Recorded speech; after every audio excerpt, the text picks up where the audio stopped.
दोस्तों नमस्कार, आदाब, सत श्री अकाल। उम्मीद है कि आप सभी अच्छे होंगे। दोस्तों आज हम जिस कहानी के बारे में चर्चा करने जा रहे हैं यह कहानी सचमुच में काफी दिलचस्प है, क्योंकि इस कहानी में दो मशहूर हस्तियां एक ही दिन में गायब हो जाते हैं और 24 घंटे के अंदर उनकी शव मिल जाती है। इसके बाद इस हत्याकांड में 4 लोगों को गिरफ्तार किया जाता है और उनमें से 3 लोग अपना जुर्म भी कबूल कर लेते हैं, मगर इसके बावजूद भी हत्या की पूरी साजिश का खुलासा कभी नहीं हो पाता है। इस कहानी में यह देखने को मिलता है कि इस हत्याकांड में 2 लोग साजिश रच रहे हैं, लेकिन इसमें से एक कातिल इस हत्याकांड में शामिल होने से साफ इनकार कर देता है और उसे 6 साल की सजा भी सुनाई जाती है।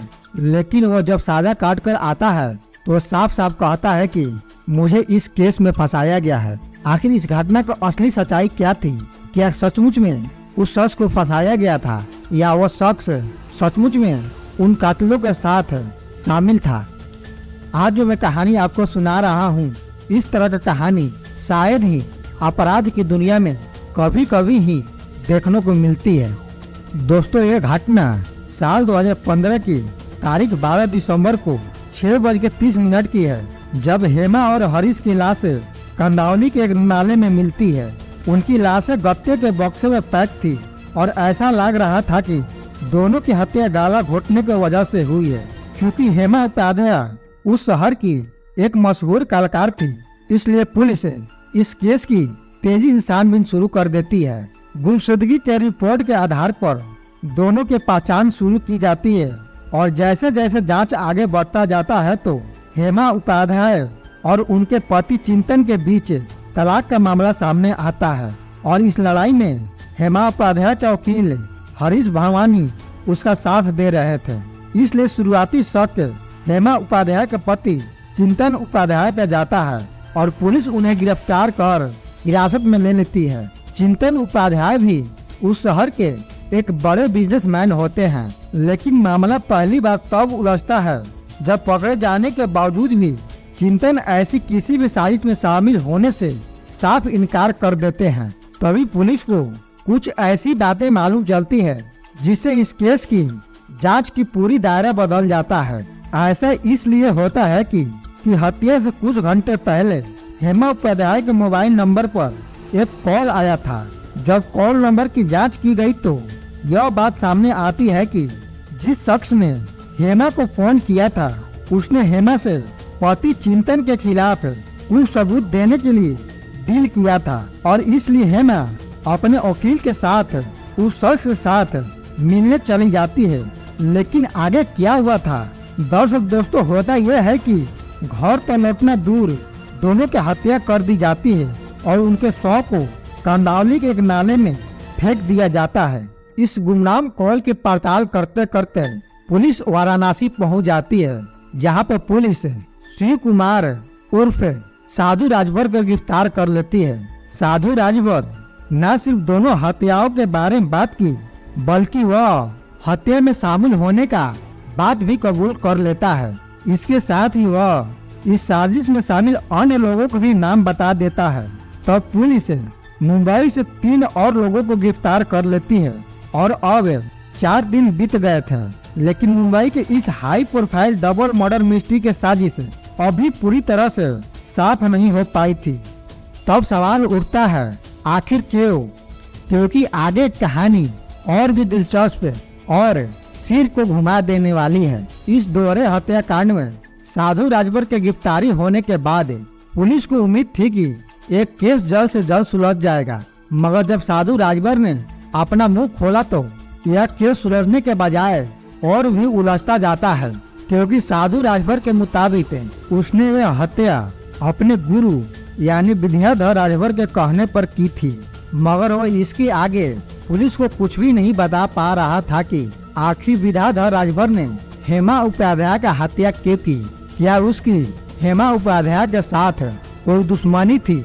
हालांकि उसने पुलिस को यह जरूर बताया कि हेमा और विद्याधर राजभर के बीच पैसों को लेकर कुछ विवाद चल रहा था। हालांकि पुलिस शायद इस साधारण सी बात पर विश्वास कर लेती अगर उन्हें यह पता नहीं होता कि हत्या से पहले हेमा का पति चिंतन उपाध्याय न केवल दिल्ली से मुंबई आए थे, बल्कि उन्होंने और विद्याधर ने एक दूसरे से बातचीत भी की थी। ऐसे में सवाल यह उठता है कि क्या चिंतन उपाध्याय इस हत्याकांड में विद्याधर राजभर के साथ मिले हुए थे या इस हत्याकांड से उनका कोई लेना देना नहीं था। जाहिर है ये सारे सवाल अभी भी बाकी थे।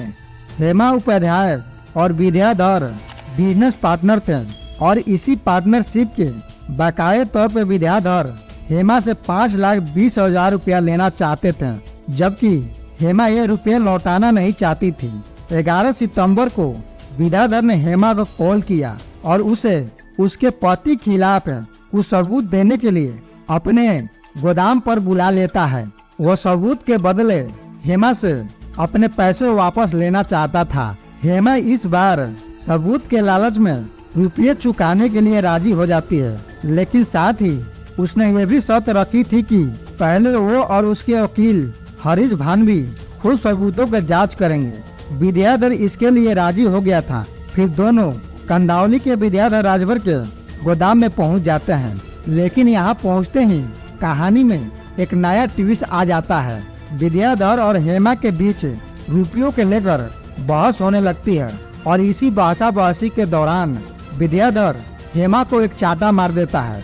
फिर क्या था, हेमा भी गुस्से में तमतमाए विद्याधर को भी कस के गाल पर एक तमाचा जमा देती है और बस यही गुस्से के माहौल में दोहरे हत्याकांड की जमीन तैयार हो गई थी। विद्याधर ने साधु समेत अपने 2 मुलाजिमों को इशारा किया और तीनों ने वेयर हाउस में रखा क्लोरोफॉर्म सुंघाकर पहले हेमा को, फिर बाद में वारदात का चश्मदीद होने की वजह से हरीश भानवी को भी क्लोरोफिल्म सुंघा देते हैं। फिर एक एक कर दोनों को गाला घोट हत्या कर दी जाती है। बाद में यह बात भी सामने आती है कि चिंतन विद्याधर के संपर्क में था और उसने ही विद्याधर को हेमा की हत्या के लिए उस्काया था। मुंबई के एक अदालत ने कलकार चिंतन उपाध्याय को अपनी अलग रह रही पत्नी की हत्याकांड में शामिल होने का आरोप में आजीवन कारावास की सजा सुनाती है। इसके अलावा इस हत्याकांड को अंजाम देने के आरोपी विद्याधर फरार हो जाता है। सितंबर 2021 में सुप्रीम कोर्ट द्वारा जमानत दिए जाने से पहले चिंतन लगभग 6 साल तक जेल में था। चिंतन ने अदालत के सामने अपने अंतिम बयान में दावा किया था कि पुलिस इस दोहरे कांड को जल्दी से जल्द सुलझाने के लिए मुझे इस केस में बलि का बकरा बनाया था। मेरे और मेरे पत्नी हेमा के बीच वैवाहिक विवाद चल रहे थे, इसलिए उसे इस केस में फंसाया गया। यदि पुलिस इस केस की और अच्छी से जांच पड़ताल करती तो शायद असली कातिल पकड़ा जाता। बाकी दोस्तों, आप हेमा उपाध्याय के पति चिंतन उपाध्याय के बारे में क्या सोचते हैं, कमेंट कर जरूर बताएं। और इस तरह की और भी सच्ची और दिलचस्प कहानी सुनने के लिए चैनल को लाइक एंड सब्सक्राइब जरूर कर दें। जय हिंद, जय भारत।